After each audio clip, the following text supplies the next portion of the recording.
இது மகிமை நேரம்.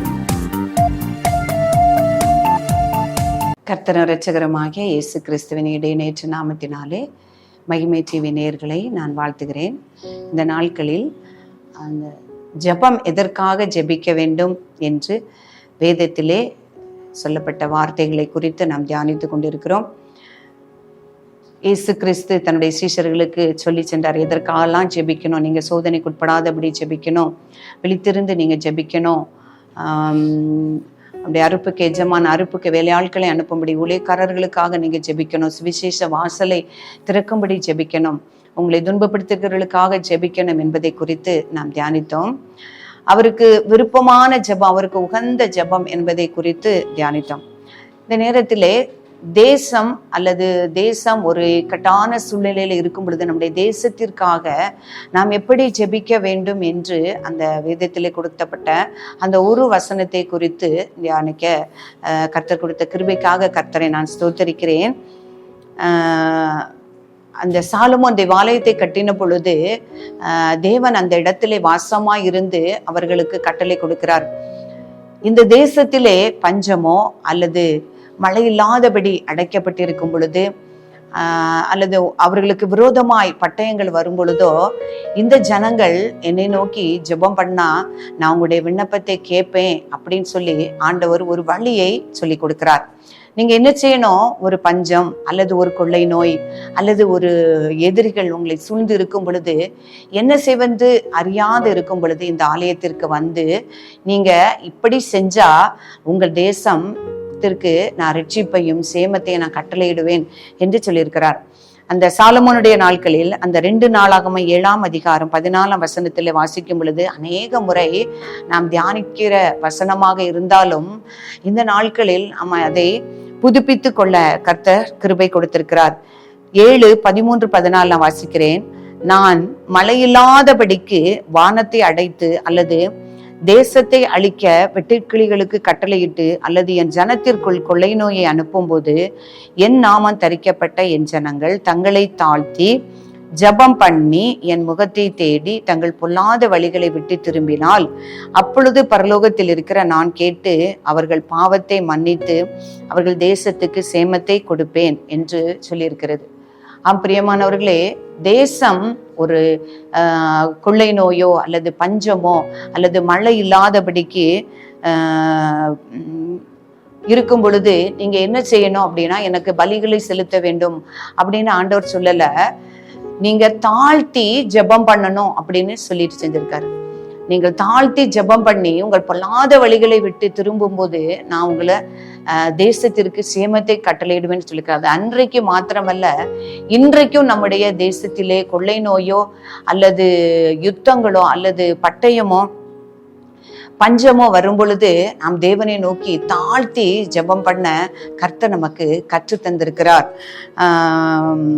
தாழ்மை உள்ளவனுக்கோ அவர் கிருபை அளிக்கிறார் என்று சொல்லப்பட்டிருக்கிறது. எல்லா ஜெபத்திற்கும் முன்பாக நம்ம என்ன செய்யணுமா, தாழ்த்த வேண்டும். வேதத்தில் அநேக காரியங்களை நான் பார்க்க முடியும்.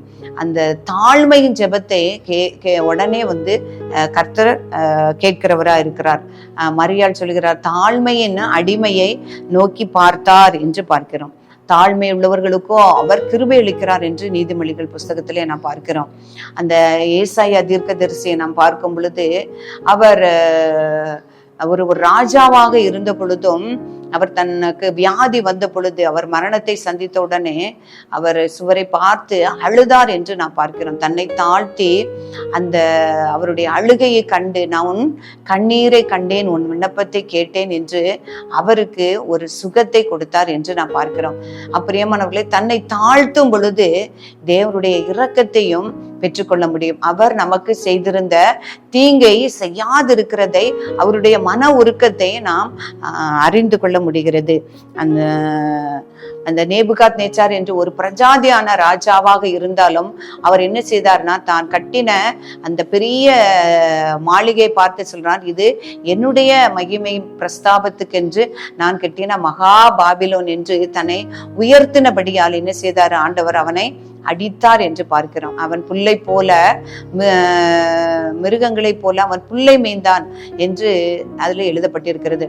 ஆனாலும் அவன் தன்னை உணர்ந்து வானத்தின் தேவனை ஏறெடுத்து பார்த்து தன்னை உணர்ந்து கொண்ட பொழுது அவனுடைய புத்தி திரும்பி வந்தது என்று நான் பார்க்கிறோம். அவனுக்கு ஒரு விடுதலையை தேவன் கொடுத்தார் என்று நான் பார்க்கிறோம். முதலில் தேவன் விரும்புகிறது தாழ்மை.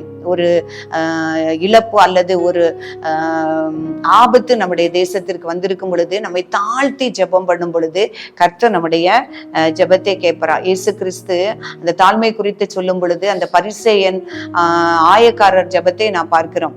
அந்த பரிசேயன் சொல்றாரு, ஜெபந்தான் பண்றாரு, உபவாசிக்கிறாரு, அவர் தசம பாகம் கொடுக்கிறாரு. ஆனால் தன்னை நீதிமானாக காட்டி அந்த ஆயக்காரனுக்கு முன்பாக தன்னை உயர்த்தினது நிமித்த ஆண்டவர் என்ன சொல்றாரு, அவன் அல்ல இவனே நீதிமானாக்கப்பட்டான் என்று ஆயக்காரன் சொல்றாரு. ஆயக்காரன் தன்னுடைய முகத்தை ஏறெடுத்து கூட பார்க்க துணியாமல் இந்த பாவியாக என் மேல் கிருபையாயிரும் என்று தன்னுடைய தாழ்த்தினதினால் அந்த பரிசேயன் செய்த அந்த ஜெபம், அதனுடைய உபவாசம், அவனுடைய எல்லாவற்றிற்கும், அவனுடைய காணிக்கை, அவனுடைய தசம பாகம் எல்லாவற்றிற்கும் மேலாக அந்த ஆயக்காரனுடைய தாழ்மையை தேவன் சுட்டி காட்டினார். இயேசு கிறிஸ்துவனுடைய சீஷர்களுக்கு சுட்டி காட்டினார் என்று நான் பார்க்கிறோம். அதே போல ஆகாப் என்கிற ஒரு ராஜாவை குறித்து பார்க்கிறோம். அவன் கர்த்தருக்கு விரோதமாக பாவம் செய்கிற ஒரு ராஜாவாகத்தான் காணப்பட்டான். ஆனால் அவன் தீர்க்கதரிசியின் மூலமாக அவனுக்கு அறிவிக்கப்பட்ட பொழுது உன்னுடைய சந்ததி முழுவதுமாக அழிக்கப்படும், அவர் இயேசபேலின் நிமித்தம் செய்கிற எல்லா பாவங்களின் நிமித்தம் உன்னுடைய சந்ததி முழுவதுமாக அழிக்கப்படும் என்று சொன்ன பொழுது அவன் தன்னை தாழ்த்தி ரெட்டுடுத்தி அந்த தேவனை நோக்கி பார்க்க ஆரம்பித்த பொழுது என்னுடைய எல்லா பாவங்களையும் விட்டு ஆண்டவர் சொல்றாரு, எசேயா தீர்க்கதரிசிட்ட அவனுடைய தாழ்மையை பார்த்தாயா, ஆகாப் என்னிடத்திலே எவ்வளவாய் தாழ்மைப்பட்டான் என்று பார்த்தாயா என்று சொல்றாரு. சொல்லி அவனுக்கு அவன் மேல் வருகிற அந்த அழிவு அவனுடைய காலத்திற்கு பிறகு வரும் என்று அவனை மன்னித்ததை குறித்து நாம் பார்க்கிறோம். பிரியமானவர்களே, நமக்கு தீங்கு செய்ய நம்முடைய கேட்டின் நிமித்தம் நமக்கு தண்டனை வர இருந்தாலும் நம்மை தாழ்த்தி ஜெபம் பண்ணும் பொழுது கர்த்தர் நமக்கு இரக்கம் செய்ய கிருபை உள்ள மனதுருக்கம் உள்ள ஆண்டவராய் இருக்கிறார். தானியேல் தன்னுடைய தேசம் அழியாதபடி ஜெபம் பண்ணும் பொழுது அவர் உபவாசம் பண்ணி தாழ்த்தி ஜெபம் பண்ணும் பொழுது அவருக்கு உண்டான பதில் உடனே வந்தது என்று பார்க்கிறோம். நீ வேண்டிக்கொள்ள அவன் எவ்வளவாய் தாழ்த்தி உபவாசித்து ரெட்டுடுத்தி ஜெபம் பண்ண ஆரம்பித்த பொழுதே அவருக்கு பதில் வந்தது என்று பார்க்கிறோம். பிரியமானவர்களே, முதலில் நாம் என்ன செய்ய வேண்டும்? தாழ்த்த வேண்டும். ஜெபிப்பதற்கு முன்பதாக நாம் தாழ்த்தும் பொழுதுதான் நம்முடைய ஜெபம் கேட்கப்படும் என்பதை அறிந்து கொள்ள முடிகிறது. அதே போல மனாசே என்கிற ராஜாவை பார்க்கும் பொழுது அவன் செய்த பாவங்களின் நிமித்தம் கர்த்தர் அவனை அழிக்க சித்தமான பொழுது அவன் தன்னை தாழ்த்தி அவன் ஜெபம் பண்ணி கொண்டிருந்தான் என்று பார்க்கிறோம். ஜெபம் பண்ணி கொண்டிருக்கும் போது அவனுடைய ராஜ்யத்தை கர்த்தர் அவனுக்கு திரும்ப கொடுத்தார் என்று பார்க்க முடியுது. அடுத்தது நான் பார்க்கும் பொழுது தன்னுடைய தாழ்த்தி ஜெபம் பண்ணி என்னுடைய முகத்தை தேடி பொல்லாத வழிகளை விட்டு திரும்பினாள் என்று சொல்லியிருக்கிறார். நீங்க ஜெபம் பண்ணா மாத்திரம் போதாது, தன்னை தாழ்த்தணும், என்னுடைய முகத்தை தேடி உன்னுடைய பொல்லாத வழிகளை விட்டு நாம் திரும்பணும் அப்படின்னு சொல்றது விரும்புறாரு. தாவீது சொல்றாரா, உம்முடைய முகத்தையே தேடுங்கள் என்று சொன்னீங்களேப்பா, நான் உம்முடைய முகத்தையே நான் தேடுகிறேன். ஒவ்வொரு நாளும் அவருடைய பிரசன்னத்திற்காக நாம் தேடணும், ஜெபம் பண்ணணும், அவருடைய பிரசன்னத்திலே எப்பவும் நிறைந்திருக்கணும். கடைசியாக அவருடைய பொல்லாத வழிகளை விட்டு நாம் திரும்பணும். அந்த நினிவே பட்டணத்து ஜனங்கள் தனக்கு ஒரு அழிவு வருது என்று சொல்லும் பொழுது ராஜாக்கள் இருந்து அந்த சுவாதீனர்கள் வரையும் அந்த மிருக ஜீவன்கள் வரையும் தன்னை தாழ்த்துனாங்க, ஜெபம் பண்ணாங்க, அந்த பொல்லாத வழிகளை எல்லாத்தையும் விட்டுட்டாங்க.